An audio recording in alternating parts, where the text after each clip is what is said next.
अस्सलामुअलैकुम, मैं हूं हमज़ा वसीम PSX एनालिसिस से। अगर आज की मार्केट की बात की जाए, आज की मार्केट तकरीबन 300 पॉइंट के साथ इंडेक्स 41,220 की सतह पे बंद रहा। वॉल्यूम्स की बात की जाए तो KSE 100 इंडेक्स के अंदर हमने 86 मिलियन के वॉल्यूम्स लगते हुए देखे, जो कि कल के निस्बतन थोड़े बेहतर वॉल्यूम्स है। जहाँ KSE ऑल शेयर की बात की जाए तो 156 मिलियन के वॉल्यूम KSE ऑल शेयर में लगे, जिनकी वैल्यू 5.6 बिलियन बनती है। तो आज अक्रॉस हमने मार्केट के अंदर प्रेशर ही देखा। मार्केट का आगाज़ पॉजिटिव हुआ, लेकिन फिर हमने हाई साइड से मार्केट में सेलिंग देखी और फिर एक इंट्राडे लो लगते हुए देखा अराउंड 41,080 के आसपास, और इंडेक्स ने क्लोजिंग दी अराउंड 41,220, अराउंड 100-150 पॉइंट अपने लो से ऊपर दी। तो ये कि आखिर में मार्केट थोड़ी रिकवरी के साथ बन रही है। आप देख सकते हैं कि अराउंड 3:10 के बाद से मार्केट के अंदर रिकवरी शुरू हुई, 3:07 के बाद, और फिर मार्केट रिकवर करके ही बंद रही। मार्केट में बेसिकली गिरने की बहुत सारी वजूहत थी। तो टेक्निकली मार्केट में आपको लेवल्स बताए दिए गए थे, ये 41,200 का। तो हमने देखा कि मार्केट ने आज उस लेवल को भी अचीव करते हुए दिखाई दिया। मज़ीद अगर दूसरी देखें तो ओवरऑल कई आज रिज़ल्ट थे, जिनके अंदर आपका निशात मिल का था अच्छा रिज़ल्ट आया, 4 रुपये डिविडेंड दिया निशात मिल ने। साथ ही में दूसरा जो रिज़ल्ट था वो PPL का था, पाकिस्तान पेट्रोलियम का। तो उसने बेसिकली कम डिविडेंड दिया, थोड़ा अराउंड आधा रुपया डिविडेंड दिया, जिसकी वजह से हमने बाकी ऑयल सेक्टर के स्टॉक जो जिनके अंदर OGDC आ गया, उसके अंदर हमने बेसिकली प्रेशर देखा। उसकी वजह ये थी कि क्योंकि ये बेसिकली डिविडेंड पेइंग कंपनीज है, और अगर अब इसने कम डिविडेंड दिया तो पॉसिबिलिटीज़ है कि OGDC भी चांसेस हो सकते हैं कि वो भी कम डिविडेंड दे। इसी वजह से PPL अराउंड 7% से ज़ायद नेगेटिव परफॉर्म करता हुआ नज़र आया, और एक वक्त में इसको लोअर कैप भी लगा। साथ ही में अगर हम देखें तो रिफाइनरीज का जैसे सिनर्जी का रिज़ल्ट आया, बेहतर रिज़ल्ट था उसमें। इसकी वजह से हमने थोड़ी इसके अंदर मुस्बत एक्टिविटीज़ देखी सिनर्जी के अंदर, लेकिन स्टिल एज सच बहुत कोई बिग मूव नहीं आई। साथ ही में अगर हम देखें तो TRG जो कि इतने दिनों से हाई साइड पे परफॉर्म कर रहा था, आज उसके अंदर हमने प्रॉफिट टेकिंग देखी। उसकी वजह से भी मार्केट में भी एक प्रेशर बना रहा। तो काफ़ी हैवी वेटेड स्टॉक्स थे, जिनकी वजह से मार्केट में नेगेटिविटी रही। उसी साइड पे कई पॉजिटिव स्टॉक्स भी परफॉर्म करते रहे थे, जिनके अंदर आपका TPL प्रॉपर्टीज़ हो गया, इसके हवाले से पहले भी आपको बताया गया था। EPCL अच्छा, EPCL ने आज 54 रुपीज़ का लो लगाया। आपको याद होगा EPCL का हमने बहुत बार आप लोगों को, जब भी EPCL के एनालिसिस करते थे, आपको बताते थे कि इसमें सेल ऑन स्ट्रेंथ किया जाए तो बेहतर है। आज EPCL ने ऑल्दो थोड़ी रिकवरी लेते हुए हम लोग को दिखाई दिया है। साथ ही में तारिक ग्लास के अंदर आज भी प्रेशर ही रहा, और आज भी हम लोग को प्रेशर के साथ ही बंद होता हुआ नज़र आया। जहाँ सीमेंट सेक्टर की बात की जाए तो सीमेंट सेक्टर के हमने देखा आखिरी मोमेंट में सीमेंट सेक्टर के अंदर एक अच्छी रिकवरी हुई। साथ ही में जो टेक्नोलॉजी सेक्टर के दूसरे स्टॉक्स हैं, उनके अंदर भी थोड़ी ओवरऑल प्रॉफिट टेकिंग ही देखने को मिली। ट्रेड कॉर्पोरेशन का भी पहले आपको काफ़ी बताया गया था, जो शायद ये 25-26 रुपये के सतह पे था। उस वक्त बताया था ये 24 गालिबन लेवल तोड़ेगा, और आज इसने 23.96 का लो मारा है। बहरहाल ये तो है थोड़ा आज का ओवरऑल व्यू मार्केट के हवाले से। अब अगर हम चलते हैं डेली एक्टिविटी पे टॉप कंट्रीब्यूटर्स की तरफ, तो टॉप कंट्रीब्यूट जो मार्केट को करता रहा वो आपका EPCL रहा, फिर BAHL, फिर दावा, MTL, Thal, FCEPL, Meezan bank, HBL, unity, ABL, synergy, Cherat, maple leaf, FFC और FCCL मार्केट को पॉजिटिव रखते रहे। जहाँ नेगेटिव साइड की हम बात करें तो नेगेटिव साइड पे PPL 82 पॉइंट के साथ मार्केट को इसने नेगेटिव रखा, एक हैवी इसका नंबर है ये। साथ ही में TRG 40 पॉइंट, मारी 36 पॉइंट, OGDC तकरीबन 33 पॉइंट। तो आप देख सकते हैं ऑयल एंड गैस सेक्टर के अच्छे खासे पॉइंट्स हैं। बेसिकली आज जो मारी है वो X हो गया था, तो X की वजह से इसके थोड़े नंबर्स कम आ रहे हैं। जहाँ लकी सीमेंट की बात की जाए 29 point, Pakistan oil field 20 point, UBL 15 point, national bank 14.5 point, century paper board तकरीबन 12 point, MCB 8 point, Fatima fertiliser, फैंग्रो फर्टिलाइज़र, और आप आगे देख सकते हैं। थोड़ा अगर हम इंटरनेशनल मार्केट पे देखते हैं, कमोडिटीज़ पे सबसे पहले तवज्जो दें तो कमोडिटीज़ में क्रूड ऑयल $85 के आसपास चल रहा है, गोल्ड $1677 पर ट्रॉय आउंस चल रहा है, जो कि अराउंड शायद 2.66 होता है अराउंड तोला। अच्छा, जहाँ पे अगर हम बात की जाए इंडिया की मार्केट, तो बॉम्बे स्टॉक एक्सचेंज तकरीबन 578 पॉइंट के साथ पॉजिटिव बंद रही। जहाँ अगर नास्डेक के भी फ्यूचर्स की बात की जाए यूएस के टेक 100, तो इस वक्त 56 पॉइंट पॉजिटिव चल रहा है। डॉलर की बात की जाए, डॉलर मुसलसल हाई साइड पे ही परफॉर्म कर रहा है। और अगर हम डॉलर इंडेक्स की बात की जाए तो इस वक्त डॉलर इंडेक्स 109.5 के पास चल रहा है। चलिए ये तो कुछ हो गया, ओवरऑल कुछ सूरत हाल बता दी। साथ ही में अब अगर हम चलते हैं टेक्निकल चार्ट के ऊपर, तो आप देख सकते हैं ये है KC 100 इंडेक्स का टेक्निकल चार्ट। और आज की अगर कैंडल की बात की जाए तो 299 पॉइंट मार्केट ने आज बेसिकली लूज़ किए। वीकली बेसिस पर अगर आप देखें तो तकरीबन मार्केट 2 सेशंस के अंदर अराउंड 458 पॉइंट निकल चुका है, मार्केट से इतने पॉइंट्स निकल चुके हैं। और साथ ही में मार्केट ने न्यू लो डाल दिया है। तो आप देख सकते हैं कि तकरीबन 5th वीक है जिसमें मार्केट ने अपना अराउंड न्यू लो पोस्ट किया है। बहरहाल तो ये जो लेवल है आज मार्केट जिधर आकर खड़ी हुई है, ये काफ़ी एक्सपेक्टेड लेवल्स है।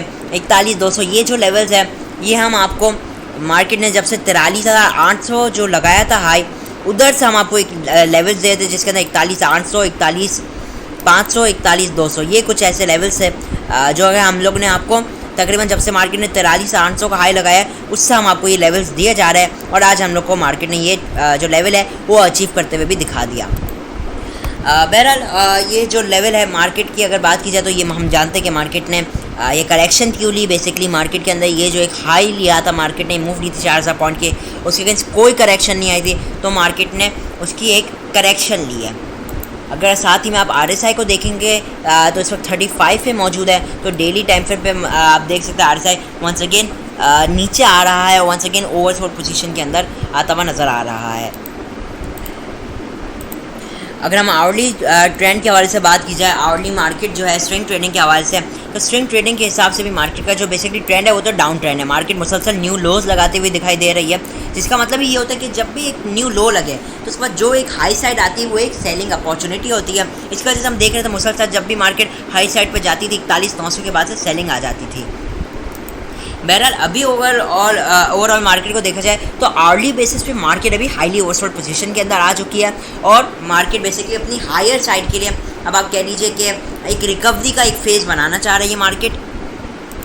और यहाँ से बेसिकली मार्केट एक रिकवरी बनाना चाह रही है 300 से लेकर 600 पॉइंट तक। ठीक है, अब आप देखेंगे कि जो आखिरी के आधे घंटे की जो क्लोजिंग आई है वो एक अच्छी थी। इवन अगर आखिरी के 15 मिनट की देखें, मैं आपको आखिर की अगर आधे घंटे की लगाता हूँ क्लोजिंग, तो ओवरऑल आधे घंटे के अंदर मार्केट ने अराउंड 118 पॉइंट गेन किया है। तो ये एक अच्छी चीज़ है कि लो साइड से बाइंग भी आ रही है। और आधे घंटे के अंदर भी देखेंगे तो मार्केट इस वक्त हाईली ओवरसोल्ड पोजीशन के अंदर खड़ी है। तो बेसिकली अभी जो मैं कहना चाह रहा हूँ कि देखिए थोड़ा अगर हम समझते हैं मार्केट के ट्रेंड को, तो डेली टाइम फ्रेम आपको पता है जैसे मार्केट ने तेज़ी की, इसके अगेंस्ट अब मार्केट ने करेक्शन ली। अब अगर मैं आपको यहाँ पे फिबोनाची लगा के दिखाऊँ तो मार्केट ठीक अब अपने 61% के रेशो के पास आई है और आज उसके ऊपर मार्केट ने क्लोजिंग दी है। और ये जो एग्जैक्टली ये जो लेवल बन रहा है, अगर मैं आपको एग्जैक्टली हाईलाइट करूँ तो करंटली 41,190 के पास बन रहा है ये लेवल। तो ये अच्छी बात है कि मार्केट ने इसके नीचे क्लोजिंग नहीं दी, क्योंकि अगर मैं आपको बता दूं अगर इसके नीचे मार्केट क्लोजिंग दे देती है तो इसके नीचे बहुत बड़ा प्रेशर है, बहुत बड़ा प्रेशर है, जिसके अंदर इनिशियली तो मार्केट आपको 40,500 टारगेट करेगी, फिर 39,500 टारगेट करेगी और उसके बाद मार्केट 39,000 से लेकर 38,000 टारगेट करेगी। ठीक है, वैसे अगर मैं आपको एक ओवरऑल व्यू दूँ तो अगर मार्केट मुझे तो इसके नीचे बहुत बड़ा प्रेशर दिखाई देता है 41,190 के नीचे। मुझे तो लगता है कि फिर मार्केट डायरेक्ट 39,500 के नीचे जाकर ही खुलेगी, मतलब कि उसके नीचे जाएगी, एक न्यू लो देगी। बहरहाल जब तक मार्केट इसके ऊपर है, मार्केट के अंदर अभी भी उम्मीदें बरकरार रहेंगी। ऑल्दो ये जितने भी चार्ट्स आगे, चाहे शॉर्ट ग्राफ हो, आपका आवरली चार्ट हो, आधे घंटे का चार्ट हो, वो सब इस वक्त ओवरसोल्ड पोजीशन दिखा रहे हैं और ये दिखा रहा है कि मार्केट को इस वक्त थोड़ी रिकवरी की तरफ जाना चाहिए।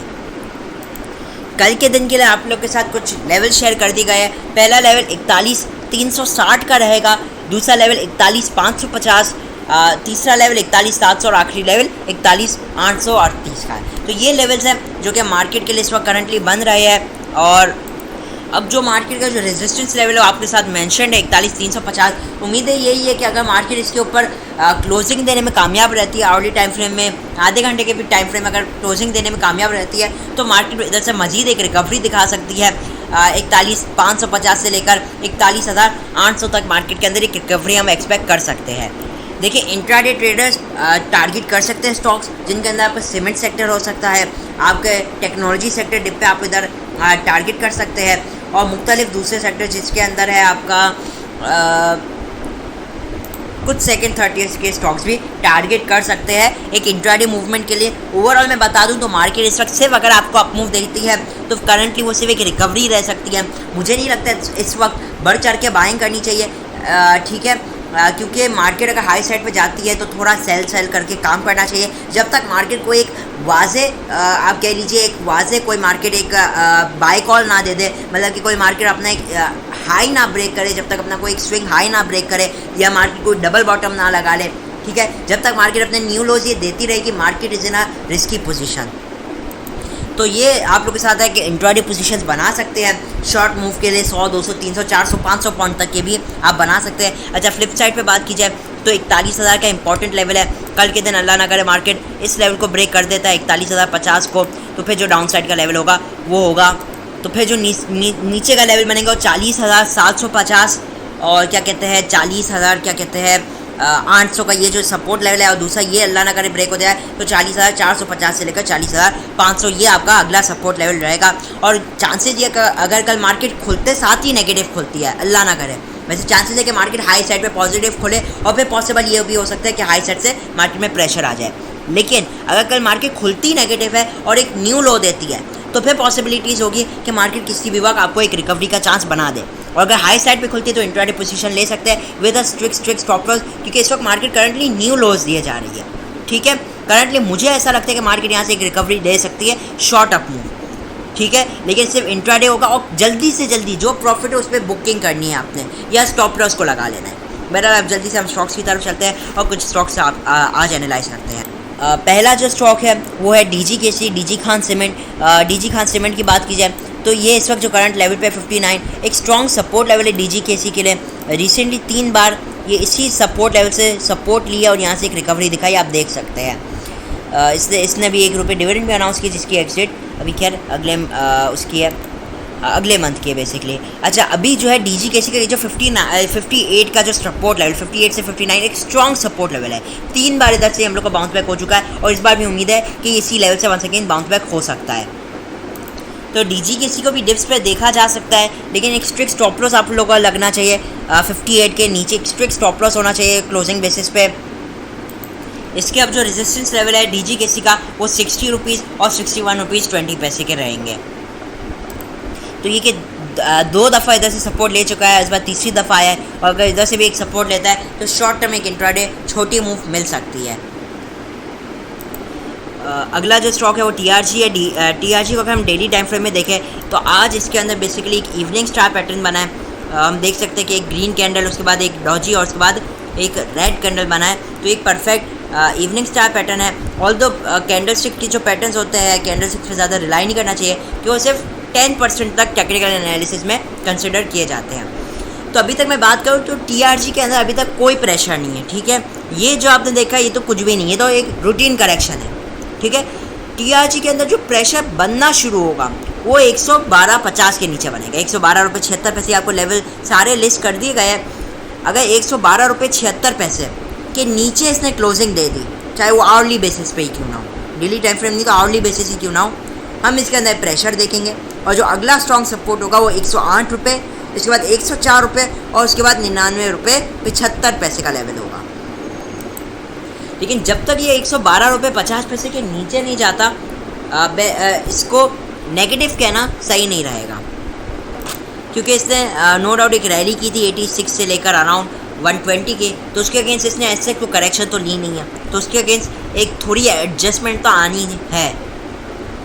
क्योंकि पॉसिबल अक्सर मैंने ऐसा देखा है कि जब कोई बहुत स्टॉक तेज़ी करता है थोड़ा वो गिरता है उसके बाद वापसी एक न्यू हाई मार देता है। तो इसलिए मैं कह रहा हूँ कि एकदम से किसी चीज़ को नेगेटिव कहना गलत है। ₹112 का ही लेवल समझ लीजिए, ये ब्रेक होगा तो फिर इसके अंदर हम मज़ीद नेगेटिविटी कंटिन्यू होता हुआ देख सकते हैं। और फिर ये 108 से ₹100 तक भी टारगेट करे तो कोई एक हैरानकुन बात नहीं रहेगी। तो ओवरऑल TRG में स्विंग ट्रेडिंग में तो अभी एहतियात करनी चाहिए, जहाँ पे मतलब स्विंग ट्रेडिंग में लॉन्ग पोजीशन कि आप लेकर बैठना चाहे तो उसमें तो फ़िलहाल के लिए तो एहतियात करनी चाहिए। ऑल्दो इंट्राडे के लिए अच्छा रह सकता है कि अगर आप लॉन्ग पोजीशन भी ले और शॉर्ट पोजीशन दोनों के लिए ओवरऑल ये एक अच्छा स्टॉक है। अगला जो स्टॉक है वो एवीएन है। एवीएन की बात की जाए तो एवीएन इस वक्त स्ट्रॉन्ग सपोर्ट लेवल पे वंस अगेन आ चुका है। ऑल द प्रीवियस के बाद एक स्ट्रॉन्ग सपोर्ट मौजूद थी 77 की, उसने ब्रेक किया और अब वंस अगेन ये 76 के जो स्ट्रॉन्ग सपोर्ट लेवल 76 से लेकर 75-50 का, ये वो लेवल है जिससे ये प्रीवियसली 2 बार बाउंस बैक हो चुका है और इसने अच्छी रैली इस लेवल से दिखाई है। तो वंस अगेन ये उसी लेवल पे है। तो ये कि इस लेवल पे हमने देखा कि जैसे आज भी इसने जो एक लो लगाया 75-87 का, जैसे ही इस लेवल पे आया इसके अंदर हमने एक स्ट्रॉन्ग एक ग्रीन कैंडल बनते हुए देखी हमने। तो ये इंट्राडे बेसिस पे भी अच्छा है, स्विंग ट्रेडिंग पे भी अच्छा है अगर आप लॉन्ग के लिए रखना चाहते हैं। तो स्टॉप लॉस आप लोगों का 450 या 75 के नीचे रहना चाहिए। अगला जो स्टॉक है, आखिरी स्टॉक आज का, वो है पाक इलेक्ट्रॉन। पाक इलेक्ट्रॉन की बात की जाए तो 15 रुपये 50 पैसे के इसके पास एक स्ट्रॉन्ग सपोर्ट लेवल मौजूद है। प्रीवियसली इधर से बहुत बार बाउंस बैक हो चुका है और दूसरी बात है कि ये 61% रेशो भी बनता है, इसके पास ही अराउंड लाई करते हैं 61% का रेशो। तो अगर अभी बात की जाए तो आप इंट्राडे स्विंग ट्रेडिंग दोनों के लिए अच्छा है पाक इलेक्ट्रॉन। स्टॉप लॉस 15 रुपये 40 या 30 पैसे के नीचे ऑन क्लोजिंग बेसिस, ठीक है, आवर्ली टाइम फ्रेम के क्लोजिंग बेसिस पे अगर इसके नीचे ये क्लोज देता है तो आप एग्जिट कर सकते हैं, वरना स्टॉप लॉस आपका उधर रह सकता है, वरना आप इसके अंदर एक अच्छी एक मूव एक्सपेक्ट हाई साइड के लिए कर सकते हैं। तो आज के लिए इतना ही, इसी के साथ इजाज़त चाहता हूँ। अगर वीडियो अच्छी लगी हो तो लाइक और चैनल को ज़रूर सब्सक्राइब कीजिएगा। मैं हूँ हमजा वसीम PSX एनालिसिस से।